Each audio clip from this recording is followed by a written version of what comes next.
Hey guys, welcome back to the channel. Today I got a couple books that I want to share reviews with you on. The sun is right in my eyes, so hopefully it moves a little bit here in a sec, but hope you're well. I know the last several days have had a lot going on, and you're here for science fiction, so that's what I'm here to speak on.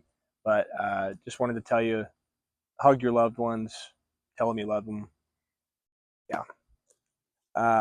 Today we're talking about two very similar yet completely unconnected science fiction books that are, I would say, they're hard to categorize, but for one of them, it's known as a disaster novel, uh, and I think that the other one is like the continuation of this idea, so to speak. And we're talking, of course, about J.G. Ballard's The World Inside. No, High Rise.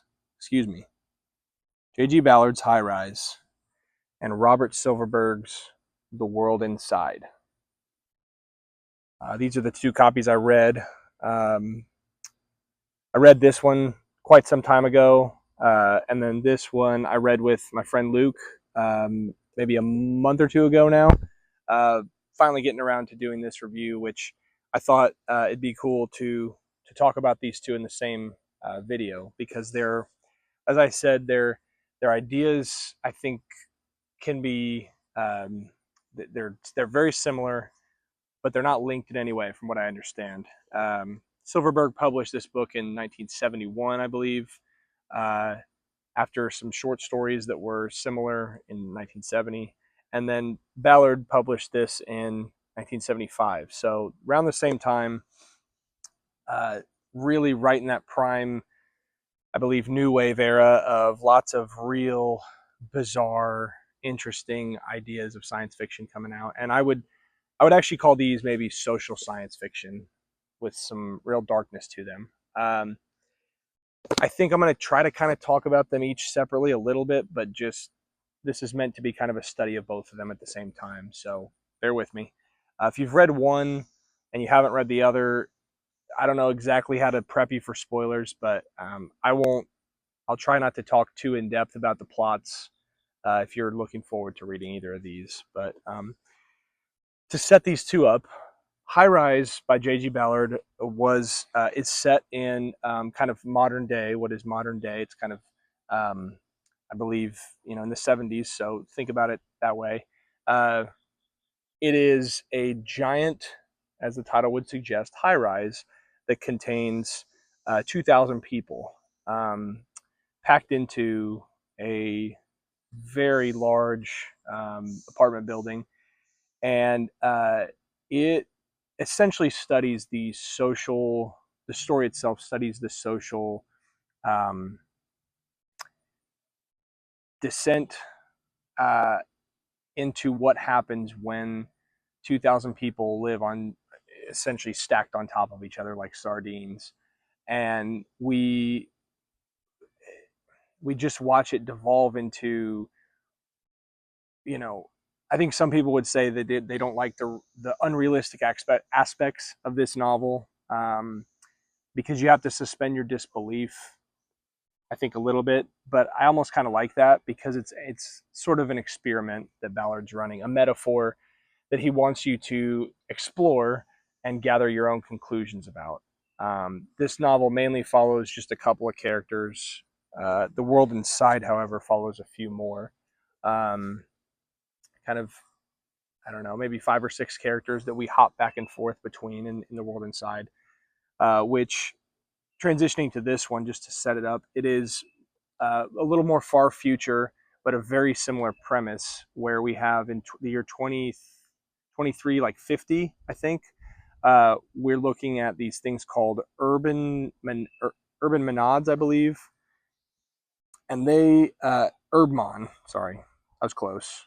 Urbmon, set in Urbmon 116, and it is essentially the same thing, a giant high rise. But this is due, instead of an apartment that people can go choose to live in, this is just how people live now, due to incredible overpopulation in the year 2350 or whatever it is. It's right around that time period.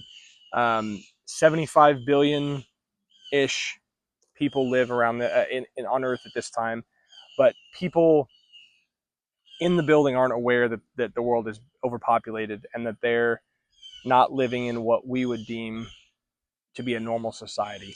And one of the characters actually studies like the lives of previous generations and kind of starts to realize, man, the birds are really talking. They're trying to interrupt me. He studies past generations' history and starts to realize that the way they're living is not the way that humanity always lived, as they think that they think that's how it normally goes. It's not. Uh, the different ways in which these novels explore that social, you know, uh, apartment living experiment, so to speak, an extreme apartment living, so to speak, is they do it through different lenses, but similar outcomes, I would say. Again, this is exploring a bit more about overpopulation and the society becoming more of a we instead of an I collective. It's almost taboo to like think about what you want. It's more, sorry, bumped the mic there. It's more acceptable to think about everyone around you, and it's kind of rude and unacceptable to like acquiesce to other people's desires. So you just kind of live in this state of a giant hive mind, so to speak. And then in high rise, we have more of a it's a study of kind of microcosms of different levels of class and structure that are explored. It's more of a social hierarchy structure, perhaps, because this apartment in high rise gets divided into essentially three different levels that are all interacting with each other regularly. World Inside, however, the larger Urbmon is cut off a little bit, where they don't. There's more levels, and they're cut off from lower levels and higher levels depending on where they are, and don't journey beyond those much. And again, class is addressed in both of them, but in different ways. I've found both to be fascinating. Before I go any further, because I'm kind of jumping back and forth between both are really stellar novels. Uh, these two writers are clearly two of the best in science fiction ever.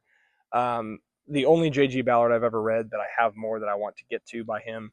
And then this is the second Silverberg that I've ever read, but again, like knockout punches. They're if you can if you can get through some of the darker content and kind of roll with its punches in both of these books.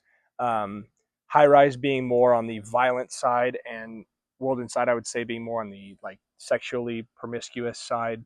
Um, Both contain pretty graphic scenes and things that I think are meant to not be comfortable to read. Uh, I just I'm not going to say these books are perfect by any means. I'm trying to do better about not just praising everything I read, since I'm really enjoying, I would say, most of what I read. But these two books are standouts. Uh, both are very, very, very well written, and both address their like the themes that they're exploring with deep honesty. I admire both of these writers for taking the risks that they did in these books, especially at the time period, because I can't imagine that 50 years ago that a lot of these things were easy to write about, and it probably received backlash from more, um, uh, you know, unaware readers, let's say, people who weren't willing to dip their toe into some speculative fiction that takes risks. So, I just had to say that about both of these, so you're aware that I really like both of these novels in different ways. High Rise. I'm trying to kind of collect my thoughts, because again, these are both similar yet take different paths. I found that High Rise has a sort of edge that The World Inside did not have, because I think that The World Inside explores its concepts through more characters.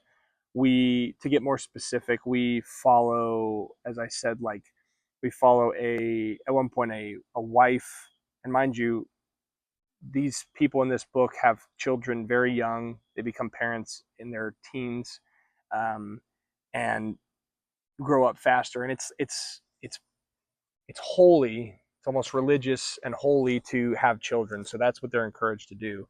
Um, so this mom is thinking that they're going to have to be moved because of the overpopulation in their own urban starting to reach capacity. Uh, that's interesting because I believe that's the same woman who has trouble having children, and that's like kind of a no-no in this society. That was an interesting character study. We again, I think I mentioned it, but we follow a person who's a historian, so to speak, who reviews documents from the past and whatnot, and gets a real interest in uh, humanity before the Urbans. Um, we follow a young man who's a musician and plays a unique instrument, and his kind of uh, his family dynamic, and everyone is participating in a thing called night walking in this book, where you just kind of men are freely supposed to go walk among the building and uh, explore their pleasures, we'll say. And not in it's again, to be very clear, because it is a touchy thing, a touchy subject. It's not like people are saying no. It's just it's common in this world, this practice of night walking. So um, you're seeing just a different social understanding, which was not comfortable to read about at times, but was interesting. And meanwhile, in High Rise, I think we have more of the taboo fantasies explored by people, the real subconscious that the real world, the normal world suppresses. And so we follow characters who uh, indulge in killing, indulge in killing animals, indulge in taboo sexual relationships. One of the characters and his sister, he starts to get attracted to his sister. It's bizarre, but again, if you can distance yourself from the book in a way to explore these things as social experiments and kind of make your own conclusions, I especially think that's what High Rise is trying to do, is pose a very extreme question or scenario, and you're supposed to, as the reader, um, figure it out yourself. Ballard, I think, is really, really masterful in not giving you a conclusion. And I know some of you probably hate that. I know some people hate when they aren't given what's the takeaway. I'm the complete opposite. I use Inception's ending as a very common kind of example for what I like. There's the top spinning at the end of Inception. Who knows? I love that because you're able to make your own interpretations and um, make up your own mind about it, and why, if it is spinning, so to speak, you can go on and on, explore that train of thought. This is masterful in that. Silverberg's a little bit more, I think, trying to tell you about overpopulation and address that specific issue and the culture around that and the differences in religious implications that overpopulation has. At one point, spoilers for this one, for World Inside, at one point we follow a character who goes so far as to go outside of the building, which is really forbidden. You're not supposed to do that. And he goes outside and finds a farming community that is still located outside, and they have different rituals, they have different religious beliefs, they have different beliefs on overpopulation and producing children, because they limit themselves, knowing the scarcity of resources. And so I think Silverberg's a little bit more, I would say, on the nose is not a fair way to say it, but it's a more apt way to say it than High Rise's ambiguity. Uh, Silverberg, I think, is really juxtaposing these two extremes to show you the different opinions of how populations are either controlled or not controlled, or controlled in different ways, perhaps because the farmers control population by limiting births. They just don't have as many children. And then in the Urbmons, they are the more children you have, the more like prominent you are in their society. More revered you are. Um, World Inside, I should also mention, it follows this character, this young man. I thought he was one of the most interesting characters. I believe it was Sigmund. Let me see. I think he's at the very end. He's the Yeah, Sigmund. He's this young man who's like almost groomed to be like the next leader of the Urbmon, or one of the elites of the Urbmon. And his it's another one of Silverberg's kind of more on the nose, trying to get you to take away something specific. Is Sigmund's, I think, arc, because he goes from really being a part of this. He's just ready to become an elite in this group, in this place, and he starts to kind of question it a little bit. Um, is at a party where there's a lot of craziness going on, and he just starts to really feel like, the shock of what's happening. And I think, again, juxtaposing it with all these people who they're just, this is the way life is, indulge, go crazy. And Sigmund, I think, has a waking up moment near the end, that I think is a really poetic and sad but beautiful way to end this book. Um, both books kind of have similar endings, which I thought was interesting.